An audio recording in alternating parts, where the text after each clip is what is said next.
सुखदेव जी कह रहे हैं जन्म धारण करने का लाभ यही है कि चाहे योग के द्वारा हो, ध्यान के द्वारा हो, यज्ञ के द्वारा हो, जैसे भी बने अपना मन भगवान में लगा ले। और जब हमारे शरीर से प्राण निकले तो मरते समय हमारा ध्यान संसार का ना हो, मरते समय हमारे चित्त में, हमारे ध्यान में राधा रमण सरकार हो, बांके बिहारी हमारे ध्यान में हो। क्योंकि संसार का ध्यान करते करते मरेंगे तो फिर संसार में आएंगे। अंते या मति सा गति। लेकिन यदि भगवान ध्यान करते हुए, भगवान का स्मरण करते हुए प्राण त्यागे तो भैया पर उनकी ही प्राप्ति हो जाएगी। जिसका चिंतन करते प्राण छूटेंगे वही मिल जाएगा। अब हमारी अंतिम यात्रा क्या होगी, आगे की यात्रा कैसी होगी, वो हम अपने ऊपर समझ ले।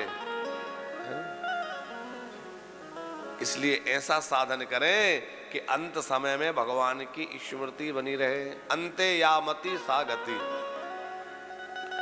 आप कहेंगे कि अरे जब आखिरी में याद करने से ही काम बन जाएगा तो फिर अभी से क्यों करें, आखिरी में ही करेंगे। बाबूजी, जब आखिरी में याद करने से ही भगवान मिल जाते हैं तो अभी से क्यों करें। अरे आज से ही भजन नहीं किया, अभी से भजन नहीं किया तो आखिरी में भगवान याद नहीं आएंगे, संसार ही याद आएगा। मेरे बाद इसका क्या होगा, उसका क्या होगा, कैसे चलेगा, क्या होगा, यही सोचते सोचते मरेंगे।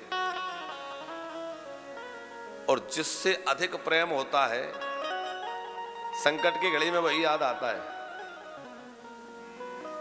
तो संसार से प्रेम है तो संसार याद आएगा, और राधा रमण से प्रेम है तो राधा रमण याद आएंगे। बांके बिहारी से प्रेम है तो वही याद आएंगे।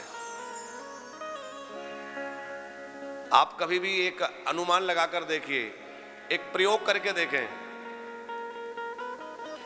आपने दिन में कोई काम बड़ी तन्मयता से किया हो, बड़े परिश्रम पूर्वक, बड़ा ध्यान लगाकर एकाग्रता के साथ दिन में कोई कार्य किया है, और रात्रि में जब आप सोने जाएंगे तो बिस्तर पर लेटते ही आपको वही दिन का कार्य याद आएगा जो दिन में आपने बड़े तन्मयता के साथ किया था। तो दिन के समय हमने जो बड़ी तन्मयता से काम किया वो कब याद आता है? सोते समय। और जीवन भर जो कुछ किया है, जहां हमारा मन ज्यादा अटका रहा है, वह याद आएगा मरते समय। इसलिए भैया मरते समय भगवान को याद करना है तो सबसे अधिक मन भगवान की पूजा में, भगवान के भजन में लगाए रखो, राधा रमण में लगाए रखो।